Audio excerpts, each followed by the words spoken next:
Welcome to NGE Podcast. NGE stands for Not Good Enough. We're going to share with you, topic by topic, the ramification of NGE and how to deal with certain circumstances.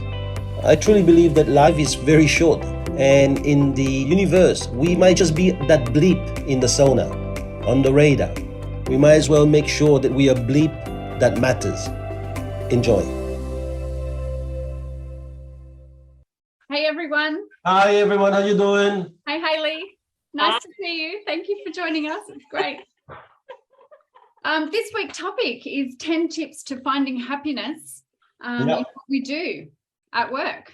So yeah, it's a good topic, this one, and it's something that when I was looking through it, it's a lot of things that you can apply to work are also like naturally overlapping into your life. So it's good. Yeah, that's correct. But before we even get to start into it, I think it's where you want to head, Hayley, isn't it? So you want to maybe talk a little bit about it, because you've been psychologist with children, with family, and all these things. But aren't you looking now to do something different? Yeah, and I think I guess what starts this, when I see the topic of finding happiness, it's like, well, what is happiness? Because I think it's a buzzword in a way, but it is a feeling. But it can mean different things for different people. So, and I think making it clear from the outset that happiness is really a journey. Like it's something that you can't be happy 24 hours a day, 7 days a week. That is impossible. We cannot do that. And so like we have to, it's a journey and not a specific place. Like I'll be happy when, and we often hear people say that sort of thing, but it's, often sometimes unachievable. Yeah. Happy when, because sometimes we get there and we're disappointed and we're like, oh, I'll never be happy. But it's like, no, you've had happy moments, or you've had, happy relationships, or, there's been parts of that journey that contributed to happiness. So I think from the outset, when we spoke about this topic, I was like, well, I think we need to just put it out there that we're not looking, to help support people towards perfection. It's just more about getting more out of life, and that, there are ways you can get more out of work to be happier as part of that journey, but that, you're not going to be happy every day, every hour at work or at home. It's just not feasible. I think happiness is definitely a journey. You're right. Like it's and you can't say, oh, when I win that contract or when I get that next sale, I'll be happy. You can't pin your happiness on criteria. It's like you have to learn to be able to enjoy the journey and enjoy the process of your destination. You can't just say, oh, I'll be happy when. So I totally agree with that. Yeah. Lisa, you might want to just adjust your camera. I think that's good. That's nice. Yeah, nice. We can see what we need to do is really talk about, I guess, the elements that make up happiness, like in terms of, different types of feelings and achievements. So like, people talk about satisfaction, people talk about joy, people talk about gratitude, optimism. These are sort of the words that are attached to happiness, and feeling content. They're the type of things that I guess when you break down happiness, you can then go, oh, well, I am, thankful for this part, or I do, this does bring me joy, but it may not be an overarching 100% of your life is but giving. I also think that a lot of people need to be reminded to look for the happy in their life. Some people get into such a state and so entrenched in what's going on from day to day, whether whatever goes wrong or something, doesn't go to plan, they forget to, enjoy that journey and go, oh, well, what was good in this situation? And, look at how they handled it and go, well, I learned to be patient, or I learned this from that situation. Because when you're busy and you're trying to meet deadlines and there's a lot happening around you, it's so easy just to get caught up and entrenched in all the day-to-day doings or whatever you're up to, you know. And you have to remember to enjoy the moment and, yeah, smile your way through the office. Yeah. And I think, like in terms of research into happiness, there's a lot of it. There's a lot of positive psychology around that. So people can do their own research. But I guess the main parts of, like, historically, research has just sort of shown that there's different levels of happiness, there's different types of happiness.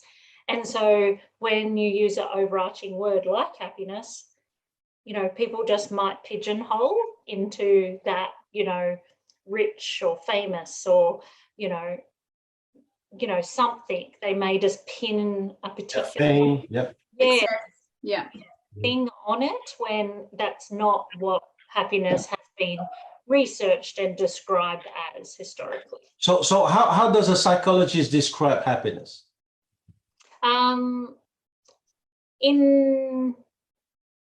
We usually talk about like different levels. So like,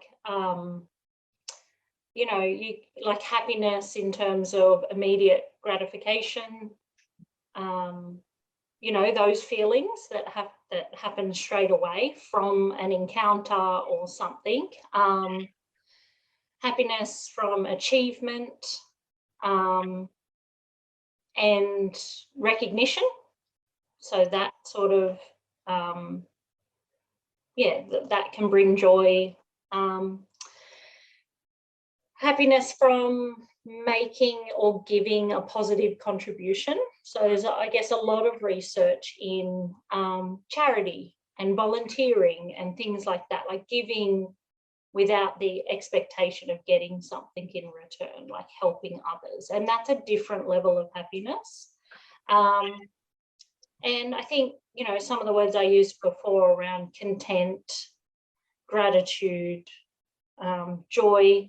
And when those sort of words get spun around, it's like, well, you know, lots of people come to me and they're significantly depressed, and they don't find joy in anything that they do anymore, but they used to. And so it's about then going, well, what was it about that activity? Or, you know, you got to keep bringing back in that depression can be like overarching in a moment in time, and that, you know, it's in a cycle and you won't always feel like that, but we've got to use what we know we could use before and bring it back in.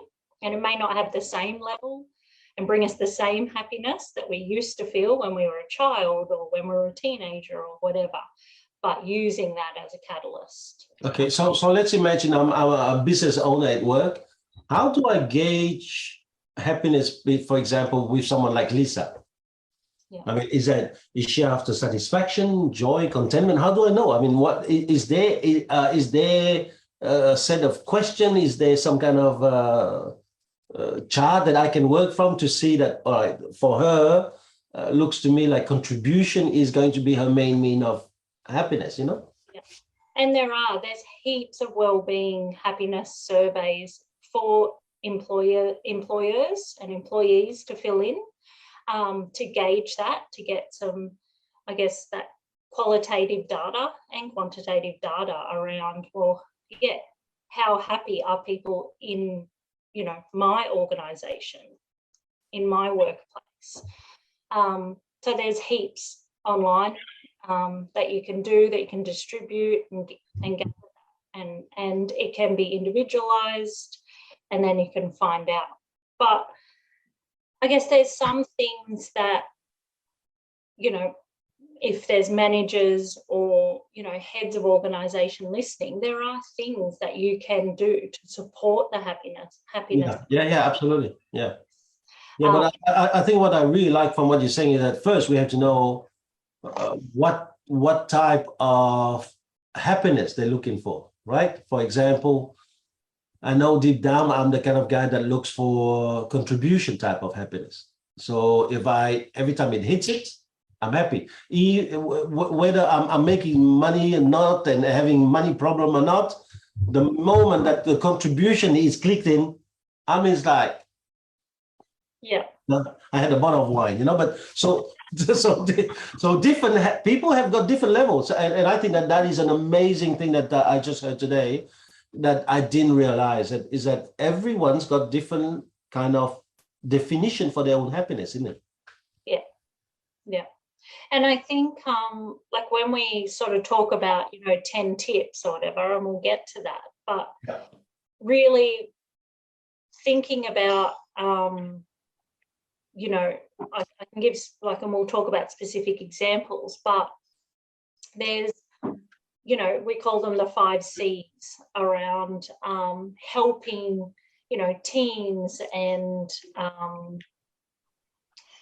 organizations and families and everyone sort of work better together in order to get that collective happiness or drive. Yes. It's around, the first thing is around connection. You need to have positive relationships, whether that's at home, whether that's at work, at school. Something needs to connect you to that. Right. Actually spend more time with the people that we work with than we do with our own families. Not in my case, because I'm lucky enough to work with my husband. Yeah. But yeah, we do spend more time with our colleagues in most situations than we do with our own families. So when I was asking the girls at the office, what's one of their tips for finding happiness at work? And one of the big ones was to be a part of a fun team and connect and be friends with your colleagues. Yeah, so that was one of the main ones today. Yeah, and I think then, lots of people talk about, my work wife, my work husband, because you do spend that sort of day life. I call her boss. It's Exactly. So it's like having, you've got to have some sort of, not just superficial relationship with the people you work with in order to gain that. And I like that word. So it connection means that it can't be superficial. Yeah, because you don't just share work things with work people. Like often it gets to a personal level, or you talk about your kids, or you talk about what you're going to do on the weekend. Doesn't necessarily mean you've got to socialize with all the work people outside of work, but at work you need to form relationships where you're, where it's mutual. And your colleagues quite often do end up quite a big part of your support network for your personal life. If you've had a bad morning with the kids, or you've had an argument with hubby, whatever might be, the cat vomited, whatever, like you do vent about those things during the day. This happened this morning, or blah, blah, blah, blah. And your colleagues do become a big part of your support network. So it's good to get to know them and spend time with them. And yeah. Nice. Yeah. Okay. Then you said that there were 5 C's. So number 2. I'm not the manager of the whole guy. I need to learn. It's the common purpose. So when we think about, jobs and working, there's got to be purpose. You've got to attach yourself to the vision and mission of whatever that is that you're doing. And it is exactly the same in personal relationships, you've got to have common goals in terms of, in husband and wife, girlfriend, boyfriend, and you may want different things, but it's still encouraging to work towards something common.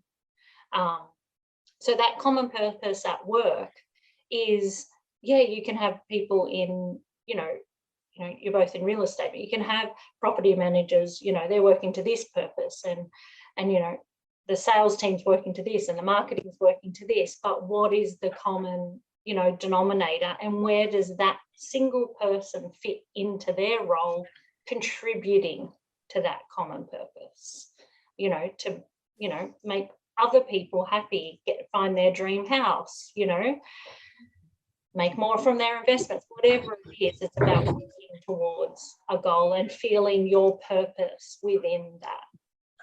Nice. So the next one is around communication. So C for communication is people want to be respectfully communicated with, and they want to be able to contribute to that, through, not just top-down sort of communication. So at a workplace, you want to be able to have, peer-to-peer sort of stuff, but you want to be able to have an approachable boss that you can communicate well with. And the other thing attached to that is some people like to be emailed, some people like face-to-face, some people like to, have a song and dance about something. So it's about realising what's your best communication method and being able to advocate for that in your workplace. So, I'd prefer you just to email me those things. And if we need a follow-up conversation, let's have that. Or, I don't like that email. I can't read, your nuances. I feel like I'm in trouble. Can you just come, or can you just pick up the phone and call me? So people like it different ways. So it's, Oh, wow. That communication. But what about the belief that if people, these days people are hiding behind SMS and emails and all these things, where in the past, in my younger days, it was more face-to-face. Is it because they have more of those NGE, not good enough feeling, that's why they hide behind text rather than talk to people face-to-face? And I think it's what they know. Like, it's just more common now just to text, and some people don't have the confidence to sort of. And I think if the person receiving the text also is not in the same mindset as what you are when you're sending the text, or if they're in a bad mood, sometimes they can read more into the text and take it totally out of context, where if you just pick up the phone and have a quick chat, there's no problem. You can hear the tone of the person's voice, you can hear the smile in their voice, their laugh, and they know that there was no bad intention by the text message. Right. I think is that because we're old school, Lisa, maybe? Maybe it is. Yeah. But I think it's also about them saying, I hear what you're saying. I hear that you really prefer emails, and I will do that on most occasions. However, there's going to be times when I need to pick up the phone call so that you don't get a misrepresentation of what I'm trying to say through written word rather than, Okay, so you do use both means. Yeah, I get. Okay. So you could explain why you want to communicate the way you want to communicate, but respectfully communicating with them. I will do what you want me to do when I can, but there's going to be times when I need to do what I need to do. Nice. Okay. Yeah. So what's the fourth one? Is collaboration. Letting people bring ideas to the table and having that sort of open forum. And feedback. I think people can assign sort of a non-happy environment to that sort of critical feedback, but actually it is part of the journey. And, people in workplaces, they need to have feedback in order to improve and develop, and that's part of the journey towards common goals. So yeah, feedback is the way of getting poison out of their own feelings, isn't it? Yeah. Okay. Do you put that in the collaboration, or is it another point? No, the fifth one is celebration. Celebration? Yeah. So because it's about fun, it's about achievement, it's about competition. People are frightened of the word competition, but we need it. We compare anyway. It's human nature to compare to others, but it's good to have healthy competition and to go, I want to strive for that, or, I think I can do better, and that's in our nature. So we need to celebrate that, all the achievements and the failings, and that's about that fun and bringing that. Yeah, but here's a question, because I now I can have a point to ask. Many offices or many businesses, they celebrate the top performer. Yep. But then I have also many offices where there's people who just recently joined, or people who are starting from a very low rank. They never get to that top. And every single month they see the same people being celebrated, the same people winning the thing. You don't think that point of celebration now is going to make me feel like I'll never make it, I'll never get there, and now I actually start to feel deflated and sabotage myself and self-destruct myself rather than aim for high. Yeah. And I think then it's about the celebration of the personal goals, of the small goals, of the team. The small achievements. And you know that person's done a little bit. They may not have reached the top, but they've done a little bit better than what they've done last week. And that should be acknowledged. Yeah. Yeah. So what you're saying is, let's not go for the top salesperson, but let's go for maybe everyone who have done 10 or 20% higher than their best, for example, so that everyone's got an opportunity to win. Yeah, improvement. Like, you know, what are the goals? Like the goal, yes, one person can be the top seller. You know, that's it's rare that it's shared across. It might be a few people, but you know, it's then about celebrating those improvements or something that person was working on. You know, it mightn't have been on sales. It might have been on, I don't know, how they approached certain situations. That might be what they've been working on, and then it's celebrating that. Nice. It all comes back to finding the good in each week. Yeah. And looking for what everyone's grateful. You're already on the tip, woman. I was getting you back here on the basis of you're ahead of us. So it's fantastic. So I just repeat I think so far I've learned we have to define the happiness, because it could be very different meaning for everyone. Could be satisfaction for one, joy for another person. It could be feeling content for another person. Fantastic. Sometimes like gratitude is a way for them to express their own happiness, or even contribution. I also got the message about the 5 C's. I think that's quite nice too. I like the celebration. I didn't really pay attention to that celebration. I come from that kind of upbringing. You don't celebrate. That's duty. You just don't do duty. We're not celebrating duty. Yeah. So it was very nice to see it. But when you made the remark that it is about personal goals against ourselves, we need to celebrate everything. It makes sense to me. But through celebration, you can bring the team and like bring everyone closer. Yeah. Bring the whole team closer, just through celebrating. But the 5 points are really like connection, common purpose, communication, collaboration, and celebration. Really like it. So it happens to be not only the 5 C's. It's the 5 C's. It's not the 5 seats. Oh wow, I like that. Who the hell came up with that?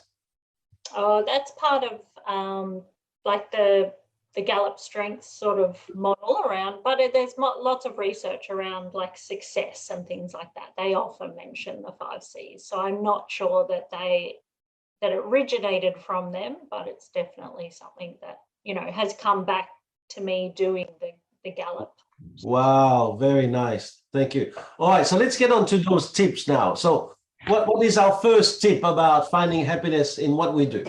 I just wanted to mention something else before we get to the tips. Sorry. I want to talk about intrinsic motivation, because this is part of, I guess, some of that happiness stuff. So intrinsic. Okay. Let's pretend I'm talk to me like I'm a 3-year-old. What is intrinsic? I think that's one of my points. So one of my points was know what you're working for and what your goals. So like know within yourself why you're going to work every day. Is that what you mean by that?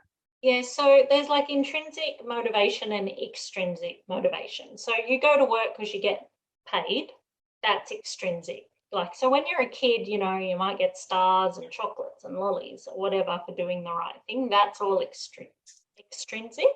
Yeah. But we want to move towards intrinsic, so that, you know, because it feels good, or because I'm getting recognized, or it's like an internal motivation, not external. I'm not doing it because someone's giving me something for it. I'm doing it because, it feels good on the inside, or, it's the right thing to do. So what the research around happiness is that, people can get instantly gratified by extrinsic, but it's not sustainable. So what they find, happier people have more intrinsic motivation. They're doing it for a higher purpose. And this is why people never have enough money, never have enough success, never have enough toys. Intrinsic. Yeah. Extrinsic. They're extrinsic people, correct? Correct. Yeah. I learned my lesson. Thank you.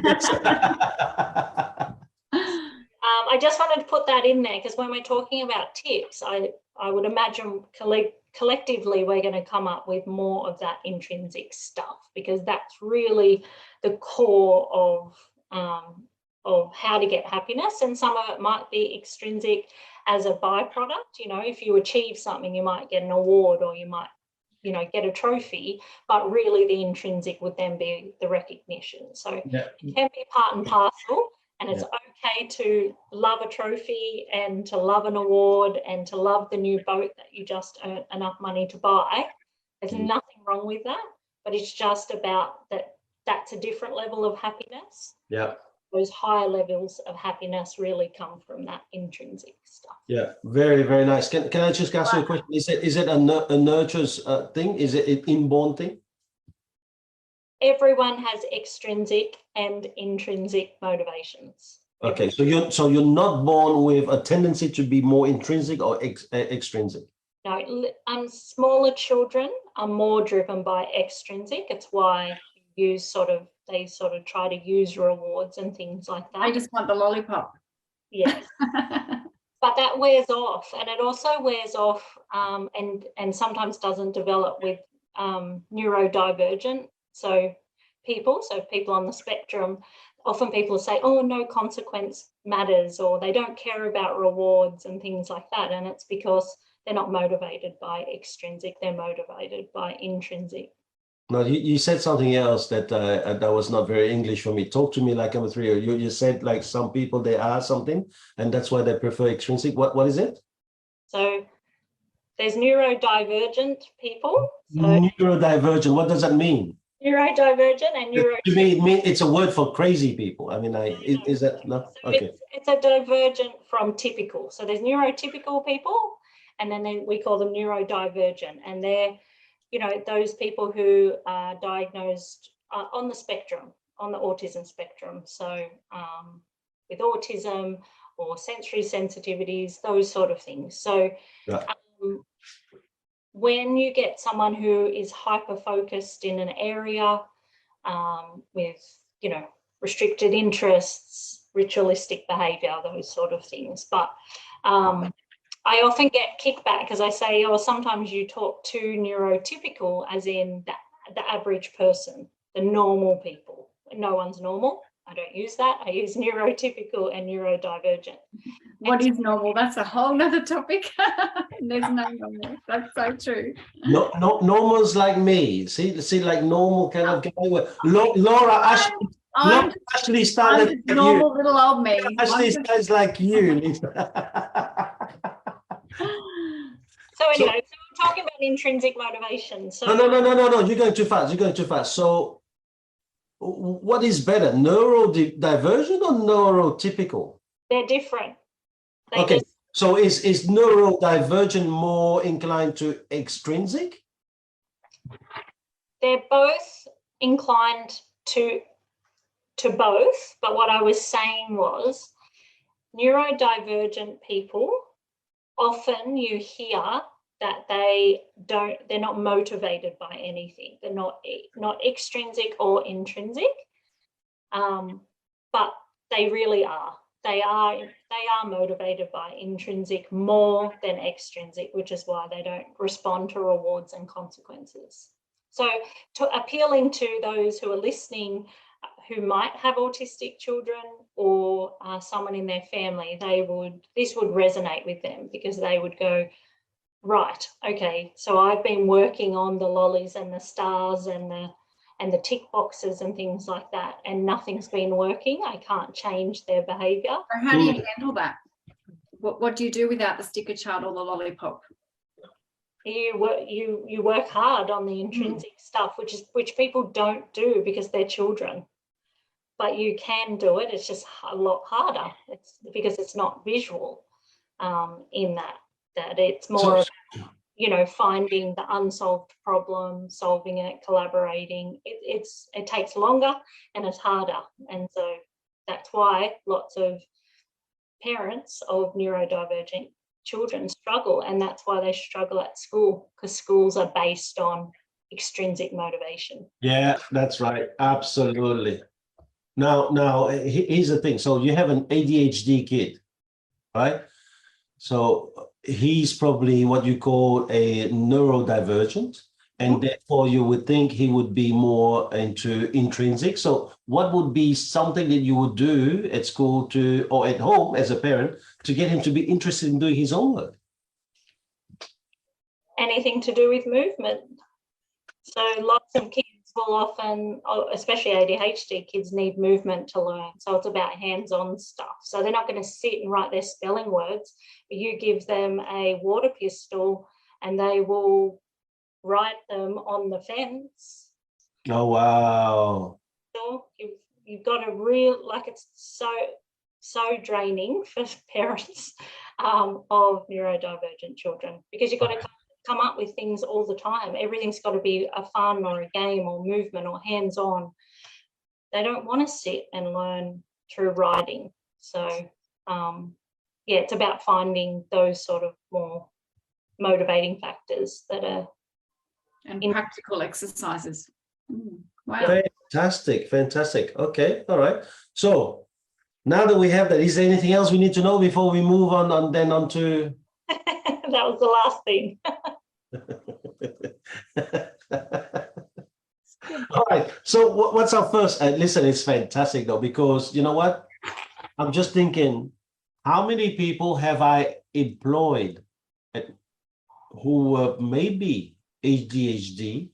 Yeah. I try to get them to sit down and write down in their journal some of the lines that I'm telling them, rather than getting them up and do certain things. So listen, I've learned already. This is fantastic. Now let's go on to the tips now. What are some of your tips? Let's start with you, Lisa. You have one. Just give one, right? So give us one. I've got a couple of pages. We'll go around the carousel. All right. So I have personalize your workspace. So I think it's really important to have a clean and tidy workspace, organized, because then, everything's going to go a lot smoother. But it's also nice to have photographs of your loved ones and your family, and, a photograph of that island, if that's what you're working towards, like your goals, just there to remind you. I mean, we've got one of our girls has just come back to work from maternity leave, and Mum is actually having more trouble settling into coming to work than what Bub is. Bub's quite happy at home with Dad, no problems. But Mum is struggling. So yeah, to have your photos and things that are precious to you around you sort of just reminds you of why you're going to work, so that you can have a better life for your family. So I think I like it. Really nice. Yeah. Which reminds me, many years ago, I was training a team, and the leader was telling me how this sales lady could not be motivated, right? She should say things just to keep the leader happy and could not be motivated. And it was in Arena. And I said, no, let me have a look. So I went around her work environment and I could see photos of her children. And so she had personalized it with a lot of photos of her children. And when I said, all right, this is what we're going to do this month, whoever gets this amount of listing will have 3 days off to spend with their family. Apparently that lady just reached her goal within a few weeks, straight away, because of that. It was personalized to her. And because of her personalized workspace, you could see what drives her. And then you could go for that, which is the intrinsic. Is it intrinsic or is it extrinsic now? Oh, no. Well, intrinsic would have been that internal motivation. You gave an extrinsic reward, which was 3 days off. Days off, yeah. Was to spend more time with her family. Okay, so it's intrinsic. It's both. Both. I just failed. I passed. All right. Okay. Imagine the excitement and like, you know, to get that lady, for her to get her listings and reach her goals. Imagine the excitement and the different tone of her voice making those calls, as though to, you know, dragging the words out, you know, to then have that motivation and the excitement. She would have done it in such more happiness, and that's why, probably because she delivered it so happy and excited, the people that she was speaking to wanted to jump on board. So it's good. Okay. What about you, Hayley? What's one of your tips? Well, I'll just start with my first one, which was connection, but building relationships. You've got to build that with your co-workers.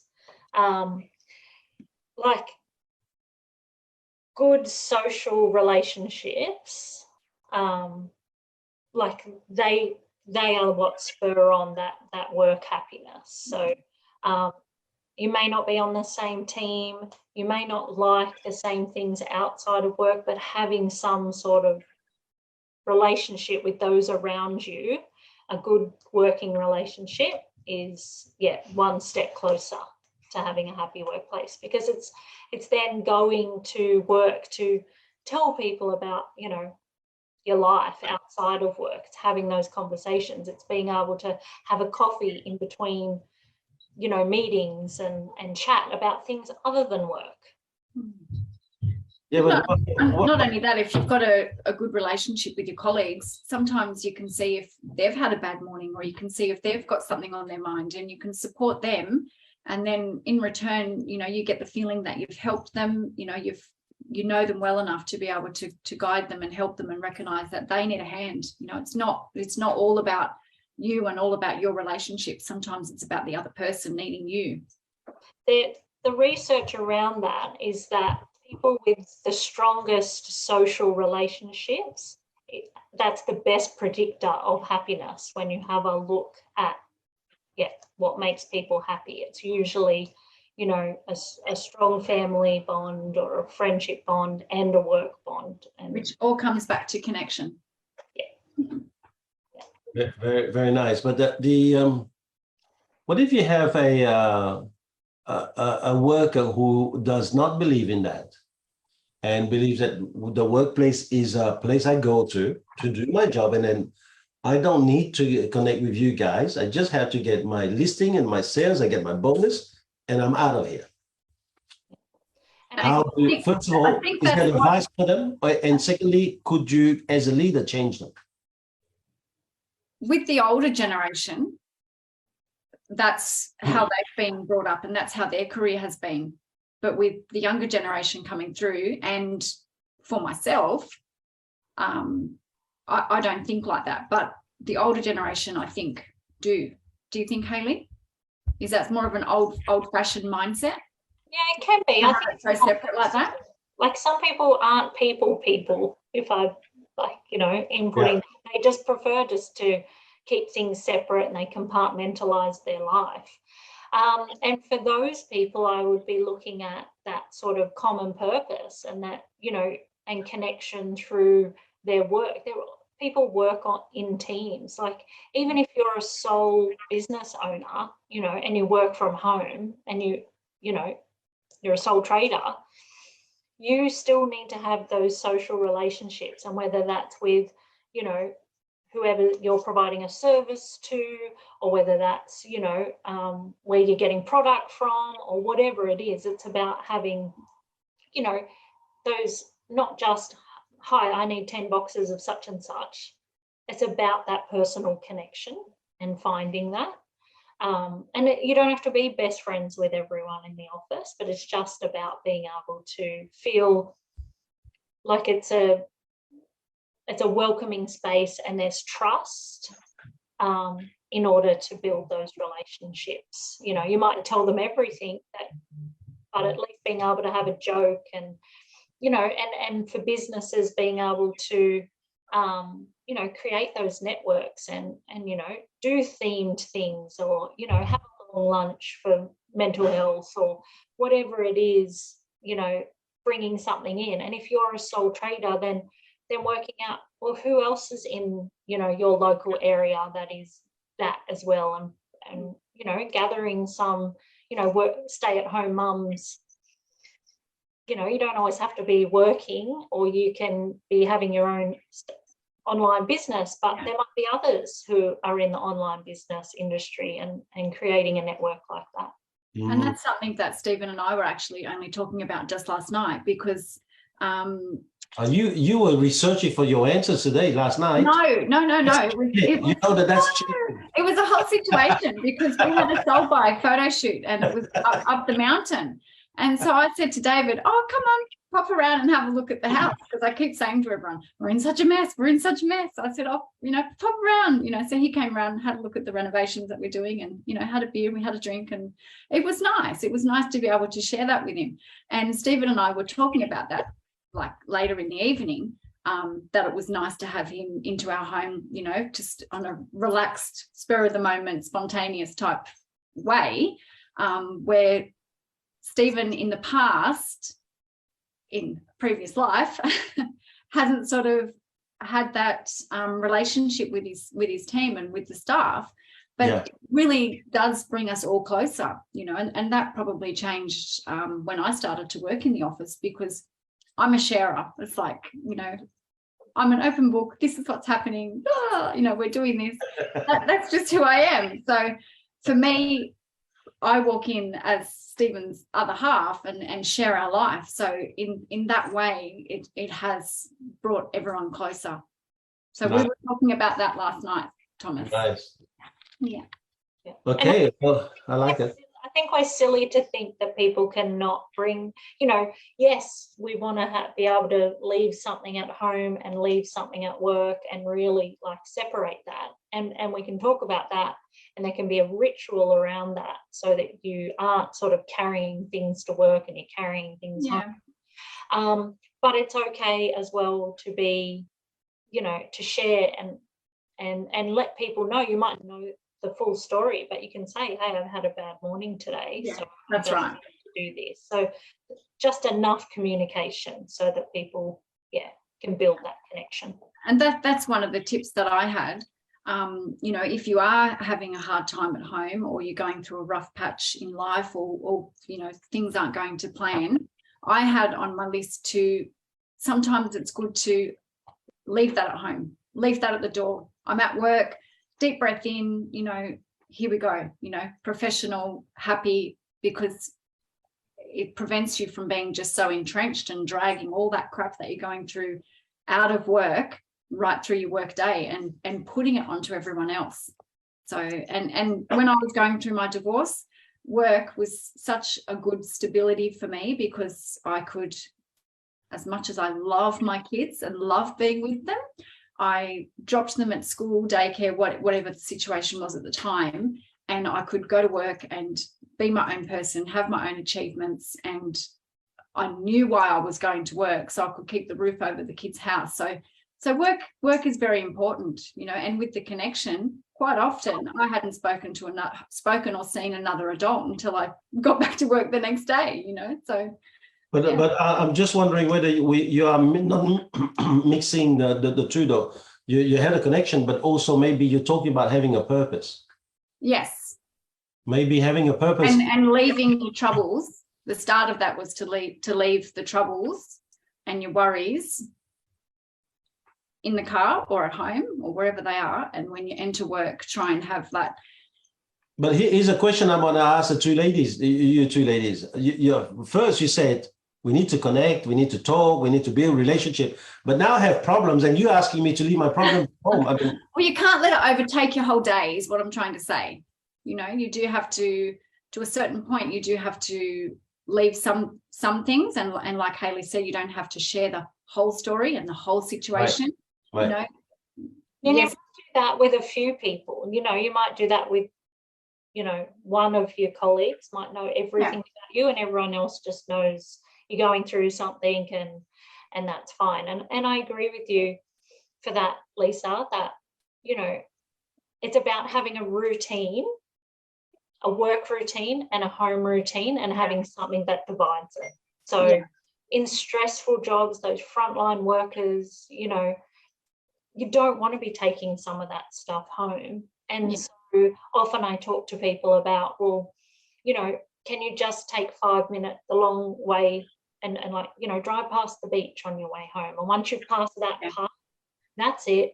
Your thoughts are not on work, they're now on home, and you walk through the door. I often have that conversation with men who pull up in the driveway, walk through the door, and the kids are like at them, and they're like, oh, I need to just, you know, I need to do this and I need to do this and give me a minute.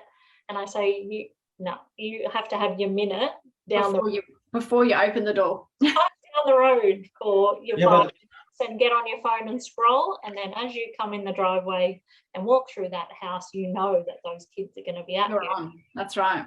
Isn't it when you have a lot of men just driving past their home and keep driving? It's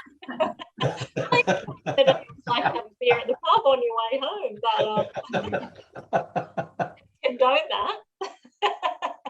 I'm going to condone all men and women taking 5 minutes on your journey home to have a ritual where it's like, okay, enough is enough, and now I'm ready to switch. I like that. Okay, so I like that, the ritual. What about you, Thomas? What was one of your tips? I was hoping I was going to escape, but my tip is to probably uncover your strength and then lean on them. I think that some of the things that I've done a lot in my entire life, whatever work I was doing, is always to get onto my strength, and I just focus on my strength, no matter what the job was, because I found that I was happier working on my strength than worrying about my weaknesses. And then I kept on doing that. But through my strength, I uncovered parts of the job that I fell in love with. Mm. And that was an amazing thing. And for me, I think the key to happiness is, I tell people, don't look for a job that's going to make you happy. Get onto any job and use your strength, because that's going to make you happy. Yeah, I would agree with that. And I think, you know, and I'm a big advocate of strengths and people knowing more about themselves and their strengths, because a lot of society can be about weakness fixing. What's wrong with me? What's wrong with them? How do we, you know, and yes, we need skill development, and yes, we need to learn, you know, certain ways of being, but it is about, well, what strengths do you have and how can I use those to boost that? Yeah, but I feel like an imposter too, because when it comes to my own home and my own children, I want to make sure to fix their weaknesses. And so society is good. I do create a lot of unhappiness at home. Yeah, me too. And I think it's just how you view things. And as a parent, you're like, you want the best for them. So you're like, oh, that's not a good thing to do. Like, let's fix that. And, you know, this will be more acceptable. And this is, so all believer, we that's all nice. So, but I agree with you. Just, we do need to focus on our strengths more than our weaknesses, because that's where we will find happiness. Very good. Any other ones? I think we've done so far about 6 of them. I've got one with a little bit of a different spin on things. Yeah. Working from home. I'm sorry?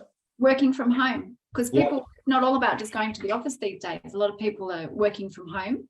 And I think it's really important that they have a designated workspace so that they can separate the two, so that they can actually feel like they switch off. Because I know, like, working from home, it's fantastic that you can like stick a load of washing on, you know, while you're doing that, and, you know, come back and continue to working. But it's also important that you recognize, like, when your day ends, for example, you know, because you can keep slogging away into the night and I'll just do a little bit more, but you actually need to have like a little bit of structure. Even though it's good to be able to have it go both ways, you still need structure. So this is the work day, you know, this is where it ends, and then, you know, you got your night time with your family, or, you know, go for a walk or whatever it is you normally do at night.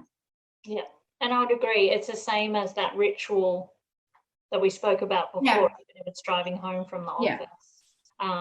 If you're working from home, it's the same thing. Yeah. It's the closing of the laptop in the office door. Yeah. And I think working from home for some people can be very isolating because they don't have that connection.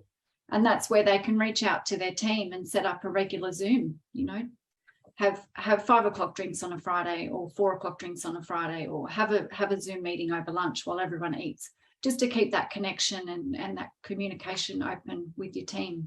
Okay. All right. Number 8. Hayley? Well, I know we've spoken about this before, so I don't know I can't remember whether it was a specific one, but I do think, in the pursuit of personal goals, there has to be personal meaning, that purpose and direction. So we may have already covered that, but I do think. No, I don't think we did. Yeah, I think there needs to be what we talked about was that sort of common purpose, vision and mission of whatever it is in our job. When I talk to people about, blue collar workers and things like that, they can be just as happy, and if not happier, than people who are in these high CEO positions, because they've found the purpose. Like, the local garbage truck driver goes, well, who's going to pick up the garbage? Like, and while I'm doing that, They've learned to enjoy the little things. Yeah, I'm contributing, but I may not, I might listen to a podcast at the same time. So I'm getting I feel like I'm helping society, I'm getting paid, but I'm also learning, something else. So, it's about those sort of things. No, I like what you say. So in the pursuit of goals, we also need to have something that has personal meaning. I like that. Yeah. So that's very different to what you said earlier. Yeah, and I think that's what you were sort of getting at, Thomas, with the lady, who was, her personal meaning was she was showing up to work every day to get the pay packet for her family. When you offered some extra time with them, it's like, yes, like I can do that because that's what I want to be able to do.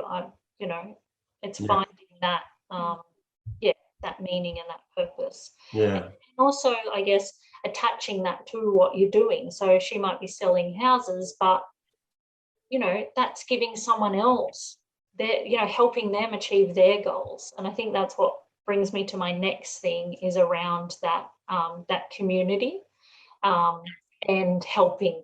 Like, we get so much out of charity and helping. And if someone can find what they're good at, helping that, teaching the new rookie how to do that, that can bring happiness. You may not be the top seller, but you are awesome at this thing. So can you help teach this person? Absolutely. Absolutely. Yeah.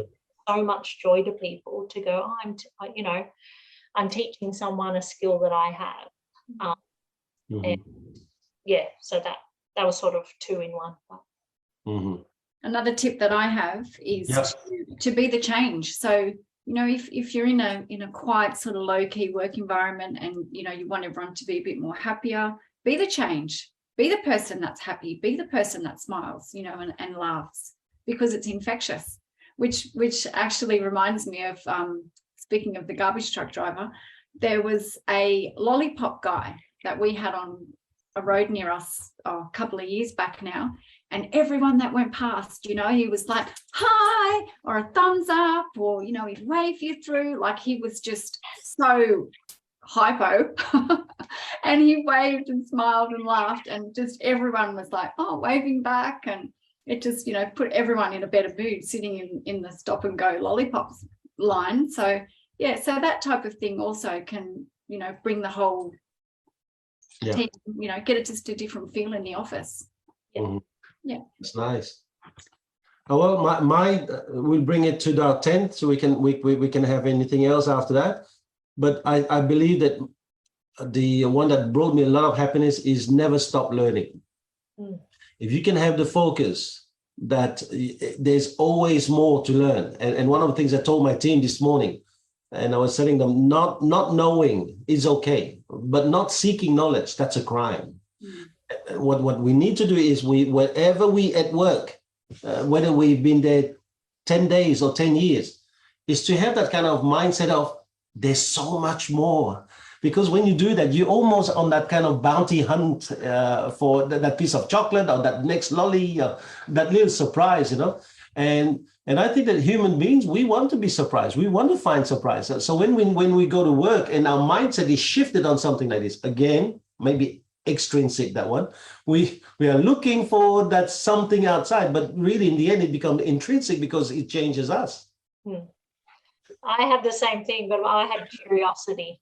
Yeah. Well, why do you say in one word that I just wasted so many?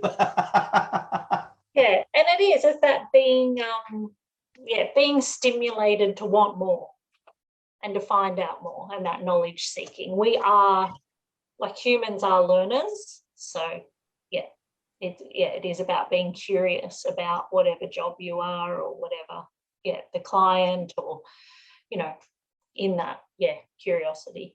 And if you have been there 10 years, you're not going to be wanting to do it the same way you did it 10 years ago. You need to be evolving. Yeah, no, but if you're curious, you'll find. In our business, I've been training newcomers for the last 20 years. And I tell people, I'm as excited every second month I do train them. And every second month I'm as excited with a new group as the first one. And people say to me, some of our top performers looked at me and they said, aren't you bored? I mean, first of all, I'm not bored because I go, they're doing me a service to help me uncover things that I didn't know existed. But number two, the word curiosity, I'm going, there has to be something that they're going to teach me this time that I didn't know. And for me, it's always fresh eyes. You can't get me to be bored of that.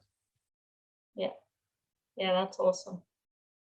All right, so how the two of you ladies, I mean, this is an amazing session. That's why I've been typing because I have to learn this stuff.